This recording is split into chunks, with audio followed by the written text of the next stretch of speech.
Sejam todos bem-vindos ao 5º episódio do nosso podcast Médico para Paciente.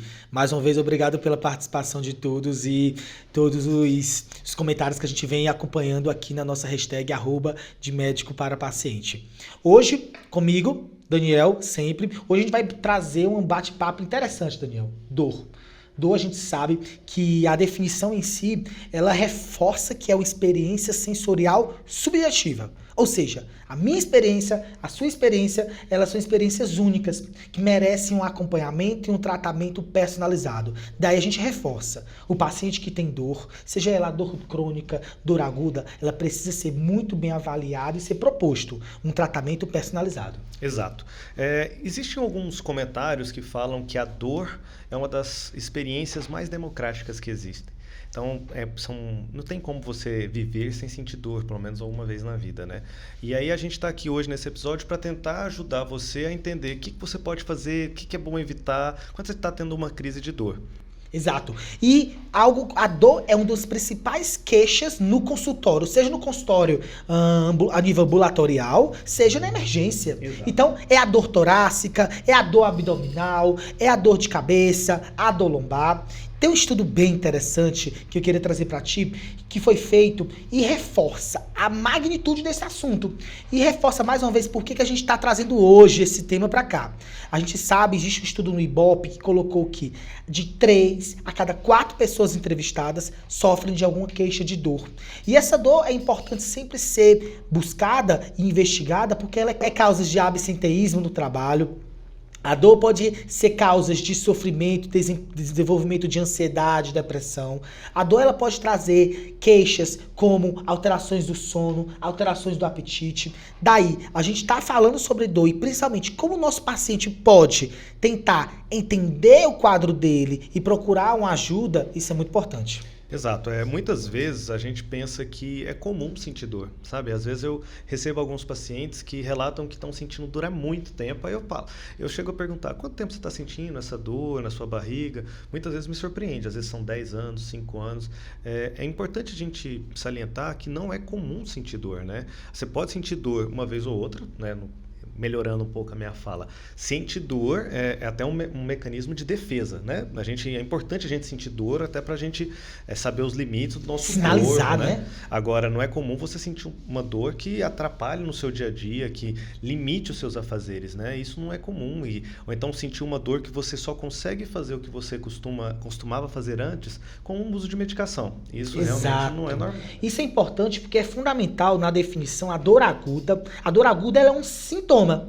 Está doendo meu pé e eu vejo que tem uma inflamação, um prego, topografa, me localiza a causa da dor. Está doendo a barriga, é uma dor aqui mais próxima do flanco, um pouco mais embaixo, me topografa algum problema abdominal, apendicite. Não, eu estou doendo a cabeça. Então vejam, a dor aguda, que é aquela dor nos primeiros dias, semanas, ela e a parte subaguda, ela mostra um sintoma de uma determinada doença. Agora a gente tem um outro espectro da moeda, que é a dor crônica. Na dor crônica, a doença em si é a própria dor é a doença. O paciente ele tem dor crônica, ele tem uma alteração na minha maquinaria da dor, na maquinaria de entendimento.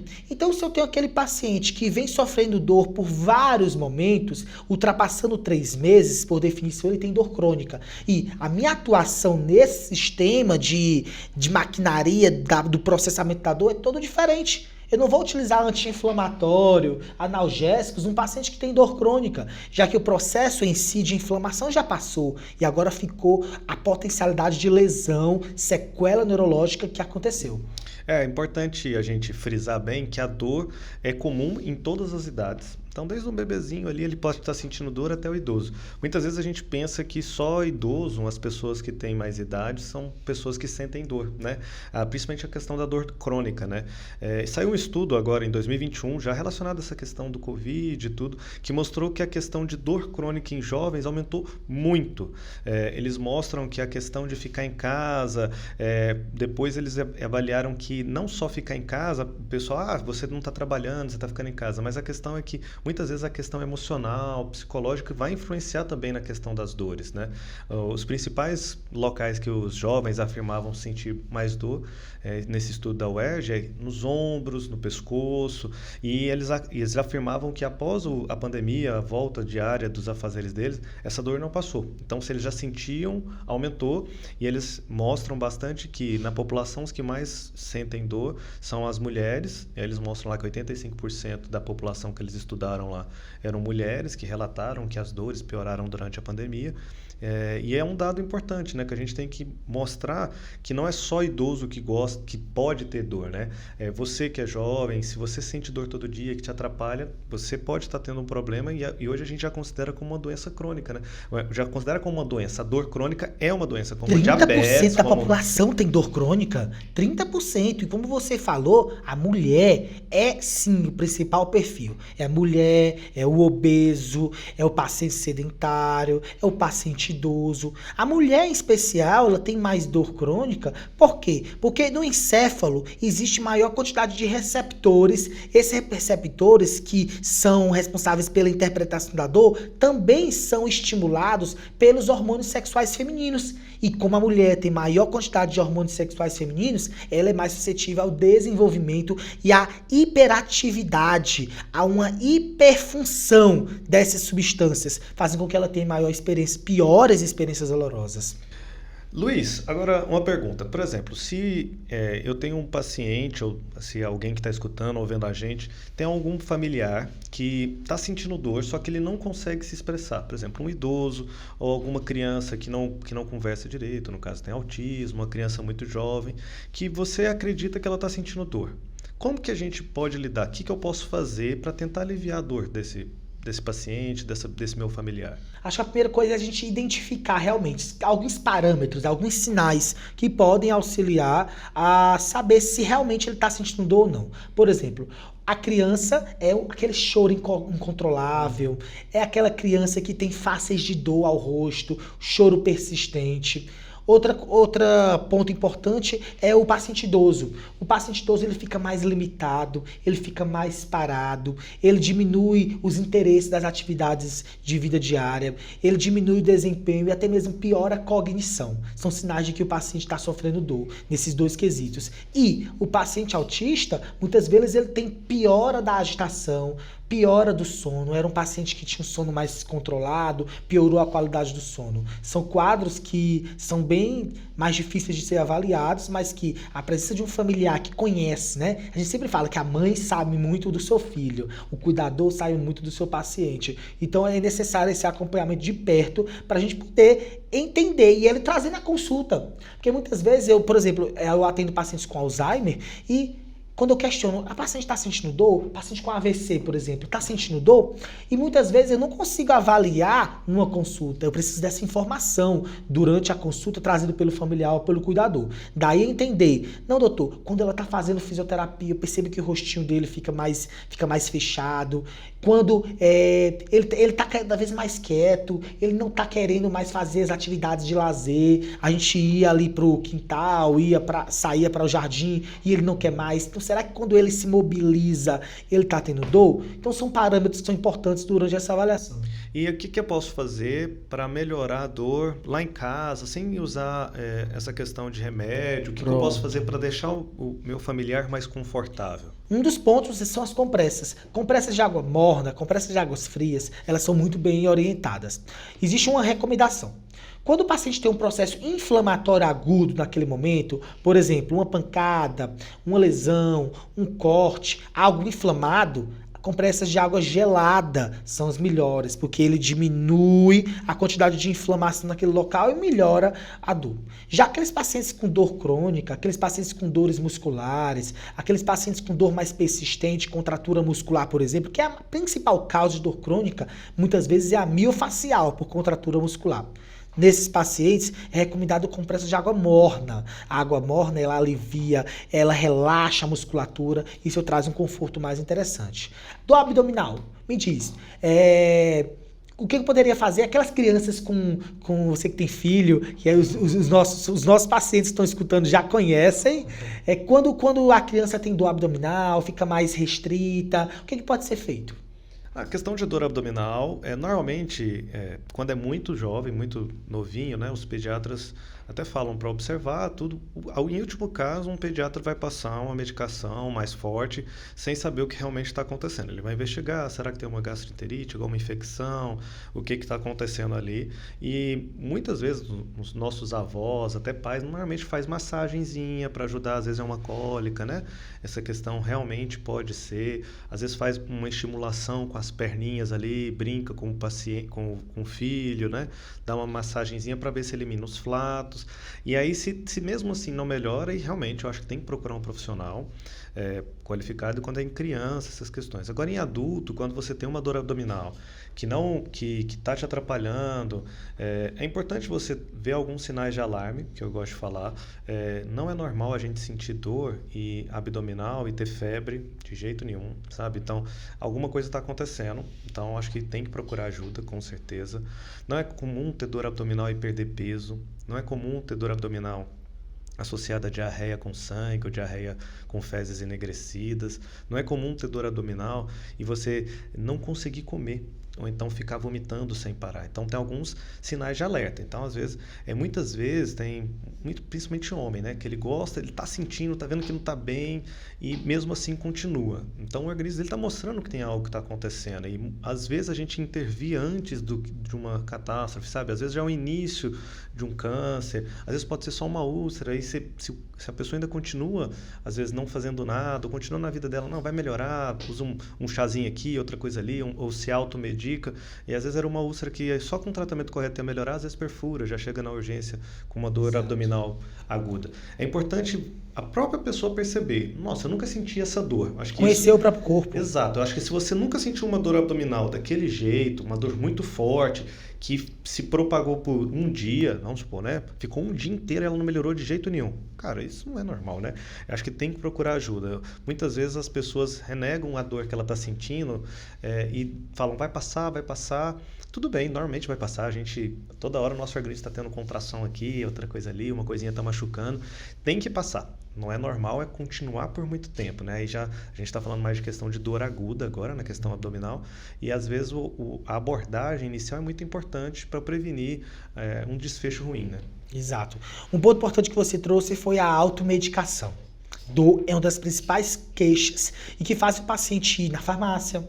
E a gente sabe que na farmácia existem medicações que são liberadas sem qualquer prescrição médica e que faz com que o paciente seja encorajado a comprar. Então, algo que eu reforço, por exemplo, falando do paciente que tem cefaleia. O abuso medicamentoso é uma das principais causas de dor de cabeça crônica.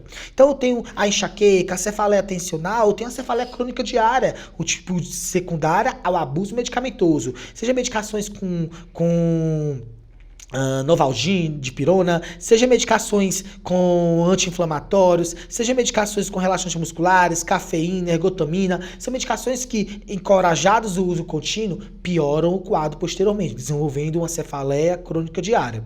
Outro ponto que você trouxe bem interessante é que desses pacientes que sofrem dor crônica, a gente tem que entender que a perspectiva dele a gente tem que alinhar a expectativa dele em relação ao controle dessas dores. Por isso, não é só, basicamente, você prescrever a medicação e ele entender que, não, basicamente eu tomar um remédio e vou ficar sem dor. Não, porque quando eu tô falando de dor crônica, eu tenho toda uma maquinaria diferente. A minha medula tá agindo diferente, o meu cérebro tá agindo diferente. Isso faz com que haja a necessidade de utilizar não só o tratamento medicamentoso otimizado, mas o de reabilitação.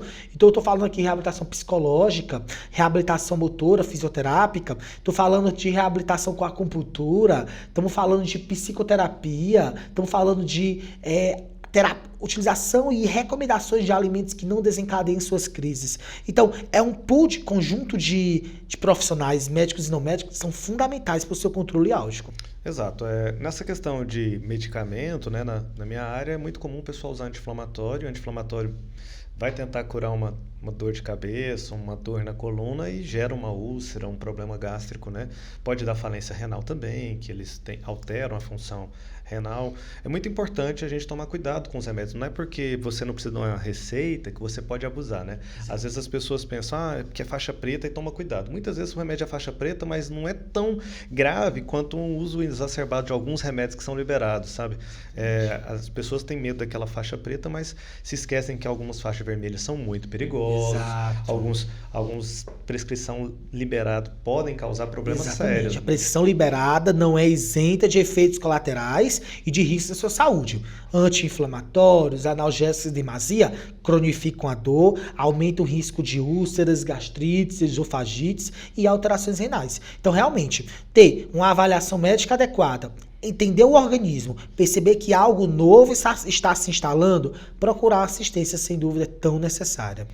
Agora, mudando um pouquinho de assunto, mas a gente continuando nessa parte de dor, recentemente a gente teve uma discussão no Brasil, e aí vira e mexe, vai e volta, entra a questão política, religiosa, a respeito da cannabis na questão da dor, sabe? Muita gente, existem os tabus, né? Quando a pessoa é um pouco mais velha, muito religiosa, nem quer escutar, né? Isso até na nossa área, às vezes profissional, colega nosso que não está aberto para estudo. Para você, essa questão da cannabis, ela ajuda mesmo na dor? Eu sei que para a questão de neoplasia terminal, de câncer terminal, tudo já é liberado, a gente tem diversos estudos. Mas agora um paciente que tem uma dor crônica nas costas, né? A cannabis pode ajudar? Veja, a utilização do canabidiol, quando eu falo canabidiol, eu estou falando de uma substância específica presente na cannabis. O canabidiol, que é o CBD. E lembrando que a cannabis é a maconha, né? Exatamente. Às vezes tem gente... A cannabis é o nome da planta, né? Exato. A gente não está falando também para a pessoa ficar fumando. A gente está pegando a substância que colocaram dentro do medicamento, ou às vezes de um chá, de um xarope, né? E aí com a dosagem que o Luiz às vezes faz, ele vai titulando, vai ajudar na dor. Isso. Porque antigamente se perguntou, poxa, por que é que o canabidiol, a maconha, faz um efeito sobre o nosso cérebro? É porque deve existir receptores, substâncias que permitam essa conexão do canabidiol externo. Daí veio a ideia de bolar uma medicação que fosse à base de canabidiol. Então entendeu-se que existia sim, da mesma forma que existiam substâncias e mecanismos como o sistema de dopamina, o sistema de serotonina da felicidade, existe um sistema chamado endocannabinoide. E esse sistema está atrelado à homeostase do organismo. No momento que você tem dor crônica, tem Parkinson, Alzheimer, no momento que você tem ansiedade e depressão, no momento que você tem vômitos persistentes associados à quimioterapia, ou mesmo aqueles estados de fim de vida, você tem uma desregulação da sua homeostase.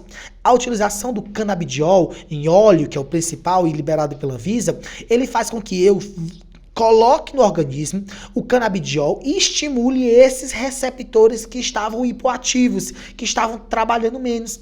Agora, eles mais vivos, eles vão poder trazer uma regulação dos meus sistemas. Então, se eu tomo cannabis, eu utilizo o CBD, eu posso melhorar o tremor do Parkinson. Estou tratando Parkinson? Não. Estou curando? Não. Mas estou melhorando a qualidade de vida. Eu posso melhorar a epilepsia? Eu estou curando, o paciente vai ficar sem crises convulsivas? Não. O canabidiol vai melhorar, vai diminuir a crise, não ser aquela crise tão prolongada. E na dor crônica, eu vou melhorar não só o aspecto de dor, mas o que eu sempre falo é a minha experiência, o quanto essa dor impacta na minha vida. Então hoje eu tenho em torno de 18 pacientes utilizando canabidiol. Eu venho prescrevendo tem mais ou menos uns 8 meses a um ano a medicação. E nesses pacientes o que eu tenho observado realmente, e os estudos mostram, é que o canabidiol ele pode, diminuir a dor, 2, diminuir a minha sensação de que essa dor me incapacita. Então eu posso perguntar assim, seu fulano, como é que tá a sua dor? De 0 a 10, 0 é nada, 10 é a pior dor. Agora, tá como a sua dor depois que a gente iniciou o canabidiol? Ele fala, doutor, acho que tá em 6.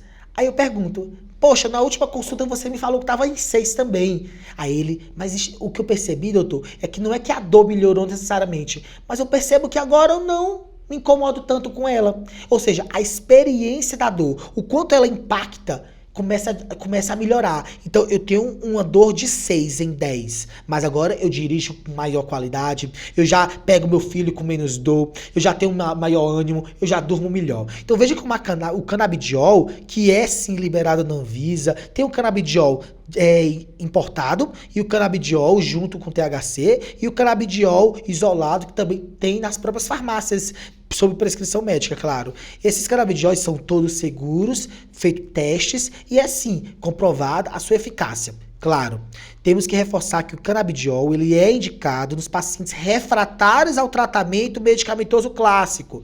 Ou seja, você não vai chegar, doutor, eu tô com dor lombar, eu não vou prescrever de cara um canabidiol, não. Porque o canabidiol está indicado desses pacientes com dores refratárias aos tratamentos clássicos, em especial as dores do tipo nociplásticas, ou seja, as dores mais complexas e mais difusas. E assim, a pessoa que vai usar o canabidiol, ela vai ficar doidona, vai ficar rindo. Às vezes eu comentei com um colega até da nossa área, assim, médico, e o cara falou, não vou usar esse negócio, vou ficar meio abobalhado e tal. Não. Como é que o paciente, ele vai usar, o efeito colateral? Vai ficar rindo, feliz, Pronto, cantando? a gente inicia uma dose bem pequena. O canabidiol é sempre prescrito 2 vezes ao dia.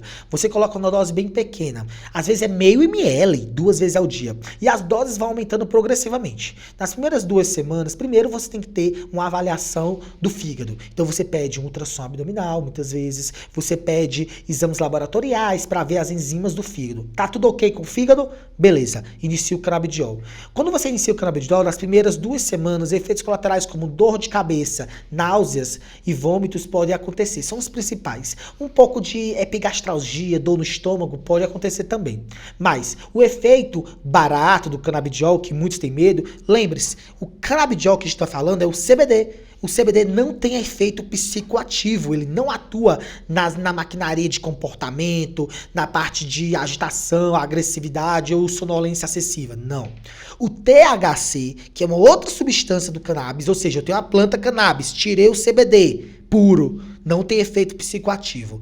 O efeito psicoativo vem do THC, e o THC, que é utilizado para tratamento das doenças como dor crônica, ele é uma dose tão pequena que ele não tem efeito psicoativo em relação ao comportamento. Ou seja, o canabidiol que é comercializado e liberado pela Anvisa, que tem liberação da Anvisa, ele é seguro porque ele tem baixas doses de THC e um componente principal do CBD. E esse não tem tanto efeito psicoativo. Ou seja, você não vai ter esse efeito de ficar baratão, de ficar noiado, de ficar muito sonolento.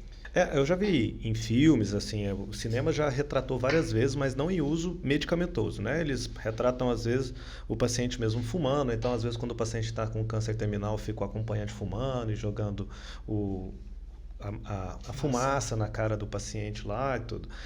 Mas normalmente quando a gente vê, tanto no cinema e até na nossa prática, normalmente o ato quando o paciente fuma ou alguém está fumando, eles falam que não tem, que melhora bastante a questão da náusea, mas o canabidiol ele pode dar como efeito colateral a náusea? Mas no início. Pode, no início. Porque lembre-se que como o paciente está tomando um óleo, veja que uma coisa é a fumaça, né? Como a gente está tomando um óleo, eu tenho diluente. Então, acredita-se que nesse diluente pode sim causar um pouco de irritação gástrica, um pouco de náusea, no início de estar se acostumando, como acontece na maioria dos antidepressivos, anticonvulsivantes. Isso até o momento que ele consegue fazer um arranjo, uma homeostase no organismo e a regulação e o equilíbrio da medicação se alcança com 2 semanas e você fica muito melhor.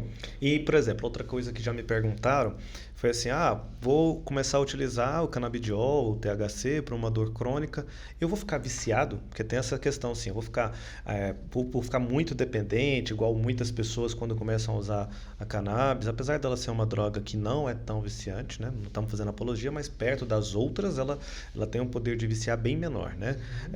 O canabidiol, a pessoa vai ficar dependente depois? Para tirar, vocês têm que ir titulando? Como é que é? Lembrando, a gente sempre inicia com a prescrição do CBD, que não tem efeito de vício nem dependência. Posteriormente, é que você está percebendo que o paciente está precisando de maior dose de medicação para alcançar um bom equilíbrio, você pode associar o THC. E associando ao THC, ele meio que dá um up, ele é um coadjuvante, dá uma otimizada, ele deixa mais forte o efeito do CBD. Mas a dose é tão pequena do THC que essa dependência ela não é vista na prática. com a dose utilizada para dor crônica. Ou seja, quando eu chego numa dose teto, qual é a dose teto? Não existe. A dose teto é a dose que eu alcanço o meu efeito. E qual é a minha expectativa? Doutor, minha expectativa é conseguir lavar roupa sem ficar com as mãos doloridas. Doutor, meu objetivo é conseguir brincar com meu filho. Alcançado isso, eu mantenho essa dose. Posteriormente, eu posso pensar em diminuir? Sim. Depois de 3 a 6 meses, eu posso pensar em diminuir. Ou se você vê alguma alteração hepática no fígado que seja importante e tem que reduzir a dose do canabidiol. Quando você reduz, a recomendação de reduzir em 10, 15, 20, 25% gradativamente. Isso acontece porque, como qualquer medicação com efeito psicoativo, existe uma dependência na sua resposta. Não é que você vai ficar dependente da medicação, mas a sua resposta, ela traz uma melhor qualidade de vida que o paciente vai perceber. Então você tem que ir diminuindo devagarzinho. Mas reforço, o THC, ele é seguro. Indicado, numa indicação correta e feita e prescrita por um especialista, ele tem total segurança. Eu acho que a tendência, à medida que os estudos forem se popularizando, a tendência é a prática médica incluir. Porque assim, ainda existe um preconceito na nossa área. Se você que é paciente, quer fazer uso, é difícil ainda de achar profissionais que vão... Eu mesmo, há 2 anos atrás, lembro como se fosse hoje, há 2 anos atrás, eu no consultório, chegou uma paciente dizendo, doutor, minha mãe tem Parkinson e eu queria... eu queria que ela usasse o canabidiol, porque ela já tomou todas as medicações e não melhora. Para mim foi um baque, porque eu até então confesso que talvez eu tinha um pouco de preconceito pela falta de informação.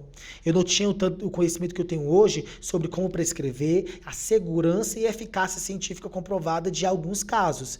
Então, esse foi um dos pacientes estándares que me fizeram procurar na literatura.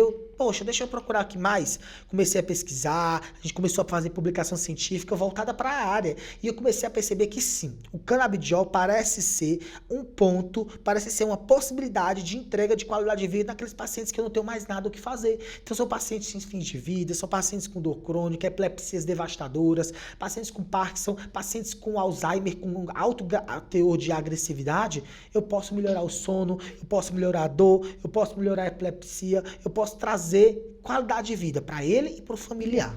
Porque antigamente a gente, bem no início, quando começaram os estudos, já foi começando a liberar primeiro para oncologia, para aqueles pacientes terminais, aí os estudos foram progredindo e hoje a gente já sabe, para dor crônica, para diversas outras dores, para doenças degenerativas, o canabidiol, o THC, já tem mostrado. A única coisa assim, que se você está vendo aqui com a gente, tudo, às vezes tem um monte, a gente já tem muita informação, tem que só ver se a informação é confiável quando você for no Dr. Google lá. Existem algumas fundações, às vezes a justiça vai, até que próprio, né, mesmo na Paraíba, né, tem um sítio, um local onde o pessoal produz bastante, fornece para a população. Que, inclusive não tem liberação pela Anvisa, eles usam a liberação, a gente não temos nada contra. O dados científicos são que há algumas fundações espalhadas aí pelo Nordeste, eles plantam e pegam o extrato. Ou seja, é uma planta amassada, em que eu vou ter os mais de 120 compostos lá presentes. Eu não pego o CBD, o THC puros e faço meu remédio. Não, eu pego o extrato, eu amasso a planta e transformo isso num extrato de óleo. E isso é comercializado. Tem estudos comprovando eficácia? Parece ter. Mas a quantidade de efeitos colaterais por conta das outras quantidades de medicações é muito maior. Tem que lembrar que não é uma coisa muito assim empírica, eles pegam ali tudo, mas ajuda, né? Eu já vi várias reportagens, tem crianças e tal, apesar que tem um monte de gente contra, aí vai aquela questão política e tal, mas eu vejo que ele impacta socialmente, positivamente em diversas pessoas, sabe? Eu acho que se começa a ter efeito colateral e a pessoa vê que não está bem, é só ela parar de tomar. Mas eu acho que as crianças, principalmente criança com epilepsia, eu já vi, assim, eu acho que porque o grande problema da questão do canabidiol é o preço, ainda não é acessível. Exato. E o SUS ainda não fornece, né? Então tem que entrar com processo, caso tenha que fazer um tratamento muito prolongado, a pessoa seja de baixa renda. É bastante difícil, né? Porque, como a gente começou logo no início, a dor é bem democrática e, infelizmente, a dor é cara também, tá? Ela é democrática e é cara. Para você tratar uma dor crônica é bastante caro, né? E eu fico imaginando essa opção do canabidiol, que hoje a gente sabe não é aquela coisa absurda, mas para uma pessoa de baixa renda não dá, não é acessível. e o SUS ainda não fornece, e ela também não vai ter acesso a um advogado para poder entrar na justiça. Então, não é de acesso de toda a população. Existem vários medicamentos, várias técnicas para tratar uma dor crônica que o Luiz faz, mas que não é democrático, né? A dor é democrática, mas o tratamento, infelizmente, não é. Uma coisa que um chefe sempre meu falava: a saúde da população não tem preço, mas a medicina é muito cara, infelizmente. Então, procedimentos de alta complexidade, muitas vezes o nosso paciente, ele pode ainda não ter acesso, em especial em cidades em que o SUS não é forte, o SUS não agrega e não traz uma oferta em maior quantidade e facilidade. Um ponto que eu queria trazer para ti agora em discussão: dor oncológica.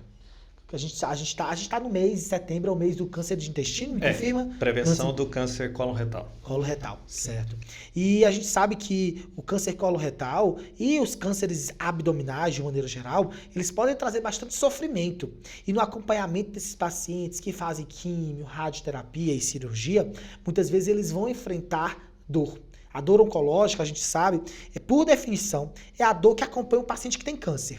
Pode vir direto ou indiretamente do câncer. Pode ser, por exemplo, a dor do câncer que está corroendo uma víscera. Por exemplo, o câncer de estômago vai corroendo a víscera.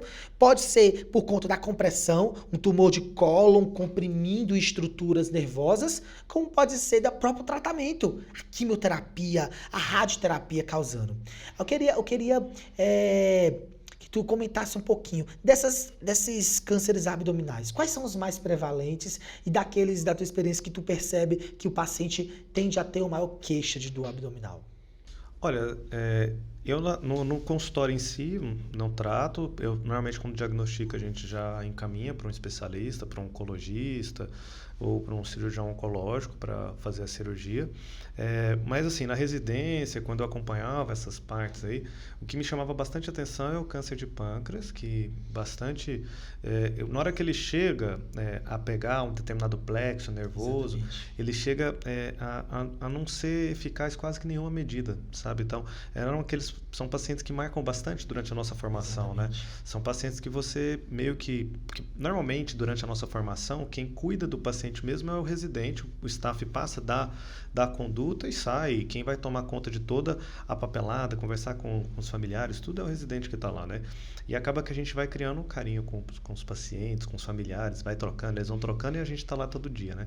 E aí eu lembro de um paciente com câncer de pâncreas que começou até relativamente bem, mas ele entrou para a gente terminar de fazer os exames para ver se dava para operar, mas infelizmente pegava 360 graus da artéria e não dava para operar, porque a gente sabe que quando pega uma quantidade grande das artérias que irrigam o intestino e tudo, que são muito importantes, a gente não consegue tirar, porque senão o paciente vai...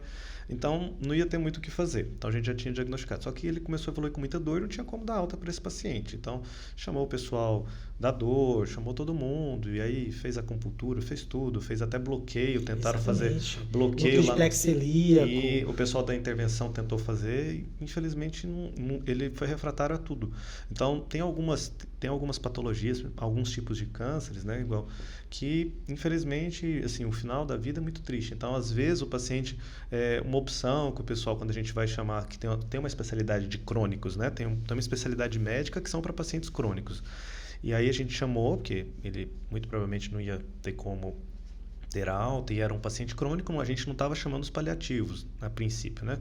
Os crônicos, depois ele começou a evoluir mal e aí ele foi para os paliativos, mas nesse início aí, se vai para um ou para outro, ele ficou muito tempo sentindo dor, até que começaram a identificar que não tinha muito o que fazer e começaram a sedar. Então, era melhor ele ficar dormindo, pouco tempo acordado, do que sentindo dor. Eu lembro que eram gritos e tudo, e essa questão do humor que você contou no início foi bastante marcante, porque ele chegou, era um cara que conversava, a gente começou... Eu acho que também ele estava muito esperançoso que iria conseguir fazer a cirurgia, sabe? Então, aí depois que a gente passou a notícia que não dava para fazer a cirurgia... Isso até impacta e piora esse. Eu acho que ele entregou e aí ele já deveria estar sentindo dor, aí deixou e aí... O paciente oncológico tem dois tipos. Tem aquele paciente que prefere dizer... que está bem, que não está com dor, porque ele acredita que a dor é um sinal de que o tumor está crescendo e de que isso é melhor não contar para o doutor. Então, na consulta de paciente oncológico, é muito importante a gente questionar sobre a dor. E quando a gente fala da dor oncológica, algo importantíssimo é a gente lembrar que esses pacientes, eles podem piorar a dor secundária à própria piora do tumor. Então, a experiência, a percepção de que o tumor está piorando, essa percepção piora e faz com que ele acredite no fim de vida e faz com que a experiência dele piore. Então, é muito comum neoplasias de pulmão avançada, neoplasias de pâncreas, que a gente sabe que infelizmente acaba levando ao óbito muito rapidamente, um prognóstico muito ruim. São tipo de neoplasias que sucumbem muito o paciente e a sua percepção de dor ele piora muito. Mas reforço, esses pacientes oncológicos, existe uma gama de possibilidades, né? Vai desde tratamento medicamentoso, otimizado, perpassando por anticonvulsivantes, antidepressivos, antipsicóticos. Depois ele chega para intervenções, como você falou, em que a gente, utilizando agulhas, guiada por raio-x ou ultrassom, eu consigo chegar nos plexos, que são locais de acúmulo do sistema nervoso, onde transmitem essa dor. Eu paraliso esses plexos por meio de bloqueios. E, uma vez respondendo a esses bloqueios, eu posso fazer o que a gente chama de ou radiofrequência ou mesmo neurólise, utilizando o álcool, utilizando substâncias que fazem uma queimadura por um tempo mais prolongado. Mas reforço, a resposta a esses tratamentos, ela é muito variada. Ela é variada no momento em que depende do nível de acometimento, depende da expectativa do paciente e principalmente do estado clínico. Nesses pacientes que estão mais debilitados, a resposta é cada vez menor. E eu acho importante também a gente frisar aqui que acho que o tratamento da dor tem que ser multidisciplinar, né? Tá? O Luiz é um especialista da dor. Normalmente, quando o paciente tem dor crônica, ele não procura só um especialista da dor, né? Ou então, se ele procurou um especialista da dor, você vai passar para outros especialistas, né? Exato. Vai entrar um psicólogo para tentar ajudar. Será que não tem alguma coisa que está influenciando aí, né?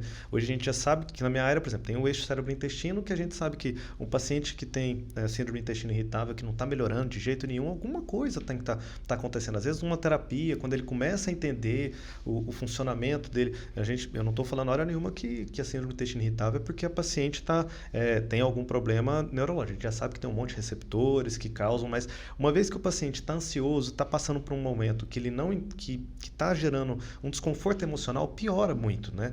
Tanto na síndrome do intestino irritável, tanto, eu imagino que também dores crônicas, né? Então, se o paciente não tem um suporte emocional forte, vai atrapalhar no tratamento, né? E aí isso também inclui a gente pode pedir também o acompanhamento com fazer acupuntura, né? Ele pode também, às vezes, se gostar. E sabe o que às vezes eu gosto de conversar quando síndrome do intestino irritável, paciente que sente umas dores que é mais crônico, não tenho tanto paciente igual você, são poucos, mas eu gosto de falar, vamos praticar atividade física, mas alguma atividade física que você goste, tá? Às vezes o paciente fica, mas eu não sei e tal, aí eu começo a falar, às vezes gosta de dançar, sabe? Tem muito tempo que eu não danço e tal. Mas falei, cara, tem algumas escolas, vai lá, tenta, sabe? Às vezes, como a gente tem aqui um São João muito forte, às vezes o pessoal gosta muito da época do São João porque é um momento que eles vão dançar. Mas você pode dançar o ano inteiro, você pode procurar. Tem escolas de dança, né? Que você pode procurar. E outra, você consegue se exercitar bem, né? É importante você procurar fazer algo que você goste. Isso é importantíssimo. E às vezes a gente fala para fazer uma atividade física, a pessoa só relaciona com a academia, com algo chato. Tem várias atividades físicas que você vai gostar. Às vezes você gostava de pedalar quando era criança. Hoje em dia tem um monte de grupos de pedal aí, que a gente está passando na rua aí, passa 100 bicicletas aí, tem natação, a gente tem vários tipos, né? Não necessariamente só academia. A mais popular é a academia. Mas você pode, às vezes gosta de caminhar, gosta de fazer trilha. Você não precisa caminhar só no ambiente urbano. Você pode ir para o ambiente rural, vai ali, para o carro ali, sai gostando, às vezes gosta de animal, dá uma parada, vê um pássaro e tal, ver uma flor bonita. O importante é serotonina, liberar serotonina. É fazer algo que você gosta, né? Exatamente. Quando a gente faz alguma coisa que a gente gosta, serotonina, noradrenalina, dopamina são liberados. Hormônios da felicidade, do bem-estar. E isso é fundamental nesse acompanhamento do paciente. A gente reforça. Os pacientes que sofrem de dor crônica, sofrem de dor, seja dor... Existe um estudo bem interessante que ele coloca quais são as piores dores do mundo. Esse estudo foi feito na Inglaterra e listou as 100 principais queixas de dores e o quanto que isso é impactante. Apareceu coisas que a gente já esperava, por exemplo, infarto agudo do miocárdio foi colocado como uma das piores dores, a dor do parto foi colocado como uma das piores dores, a dor de uma hérnia de disco lombar, a dor da cervicalgia, a dor da neuralgia do trigêmeo, aquela dor na face que arde, queima, a dor de dente, a dor da pancreatite aguda. Nossa, isso tu deve conhecer bem. Dor da pancreatite aguda é aquele paciente que você não consegue controlar a dor e vai piorando, e vai piorando, e vai piorando. É algo extremamente complicado. A isquemia mesentérica também, às vezes o paciente... Tem algumas doenças, você falando de dores assim, eu fiquei falando, tem a cólica nefrética, pedra nos rins. Exatamente. Né? O que é muito importante a gente frisar que em momento nenhum, tanto o profissional que às vezes está assistindo a gente, quanto você que não é da área da saúde, eu acho que a gente não deve, às vezes, diminuir a dor do outro, Exato. sabe? Não necessariamente, o outro pode estar aumentando tudo, mas pelo menos escuta, tenta entender o que está acontecendo, vai que tem algum sinal de alarme, vai que você percebe que realmente aquilo lá é grave, tudo, aí você leva para o profissional. Muitas vezes a pessoa está contando para você, estou passando mal, não estou bem, tá assim, e custava nada você tentar escutar, tentar entender, porque o que eu escuto às vezes são pessoas que falam, doutor, estou sentindo essa dor há muito tempo, tá? Às vezes o próprio acompanhante, mas sente isso há muito tempo e tal, você sempre sentiu, e muitas vezes aquela dor já estava mostrando que estava algo errado. Exato. E aí o próprio acompanhante que está ali para ajudar na consulta já começa a refutar, o cara já fica retraído, a pessoa fica retraída. Pô, aí entra a hora da gente falar, deixa ele falar, né? Porque Exato. Você está sendo essa educação aqui, pelo menos é um ambiente onde a gente consegue controlar, né? Mas sim, a pessoa... É um momento dela, né, de contar pra gente. Mas eu acho que quando você tá em casa, tem algum familiar que tá falando, tá doendo isso. Muitas vezes pode estar fazendo uma manhã. Existe o catastrofismo, né? Aquele paciente que tem uma dor e que se utiliza dessa dor para, ai meu Deus, eu vou morrer, essa dor, e isso faz com que haja uma teatralização do evento dor. Claro, durante a consulta, a gente vai procurando, vai entendendo alguns sinais desse catastrofismo. É aquela pessoa que chega, doutor, essa dor ninguém passa, nunca melhora, nada melhora, e só o senhor vai passar. Isso é um sinal muito ruim. Infelizmente, quando eu recebo um paciente com essa necessidade de, ai meu Deus, o senhor vai resolver, isso tende a ter um prognóstico muito ruim em relação às respostas. Ou então, quando chega com dores difusas, com objetivo de aposentadoria, é outro problema, que muitas vezes o paciente, ele procura a persistência da dor para o objetivo de resultados de afastamento. Isso não é interessante, algo que eu sempre friso. O nosso objetivo é melhorar a sua qualidade de vida. E você melhorando a qualidade de vida, melhorando a sua dor, vamos voltar ao trabalho. Reforço. Os tratamentos medicamentosos, tratamentos cirúrgicos e minimamente invasivos, eles têm o objetivo de entregar você de volta para a sua sociedade, de volta ao trabalho. Isso tem que ser colocado sempre. E aí assim, o Luiz está mostrando que se o paciente está reclamando, está frisando que está passando mal, está sentindo dor, eu acho que você tem que procurar ajuda. Sim. Então, se é na barriga, procura um gastro, se é uma cefaleia, procura um neuro, né? Uma dor osteoarticular, alguma coisa assim, você tem que procurar. Depois que você identifica, que o especialista já investigou tudo, realmente não tem nada, beleza. Aí você tem o direito de conversar com o seu familiar, com o seu amigo, de uma maneira saudável, nada Exato. Agressivo, e tentar contornar. Mas antes de você ficar falando que não está sentindo nada, acho Exato. Que você tem que procurar. Tem que ser investigado. Porque muitas vezes você fica denegrindo a dor do outro, não é você que está sentindo, né? É o outro que está sentindo, e às vezes aquela dor está mostrando que tem algo de errado. Né? Luiz, qual o recado que você deixa para o pessoal que está assistindo a gente, que está vendo, sobre dor? A dor é algo subjetivo, então eu reforço. As experiências subjetivas, as experiências de dor, elas precisam ser valorizadas e identificadas. A dor aguda, ela tem uma causa. Eu tenho que procurar a sua causa. É uma dor nos rins, é uma dor no fígado, é uma dor na articulação, é uma dor na cabeça, é uma dor no estômago. A dor crônica, ela é a doença. A maquinária da dor está disfuncional. Então, a minha atuação agora é sobre essa doença chamada dor crônica. Reforço, dor aguda, menos de 3 meses. Dor crônica, mais de 3 meses. E esse acompanhamento multidisciplinar que a gente colocou aqui faz toda a diferença. Pessoal, espero que vocês tenham gostado. Acho que ficou bem claro, né, que a dor é uma doença, a dor crônica é uma doença, dor aguda você tem que investigar, não denegrir a dor do outro, procurar ajuda. Espero que vocês tenham gostado. Obrigado, Luiz. Um Show de abraço. bola. Tudo de bom, pessoal. Ó, curte também e compartilha com seus amigos aí o nosso vídeo. Um forte abraço. Tchau, tchau.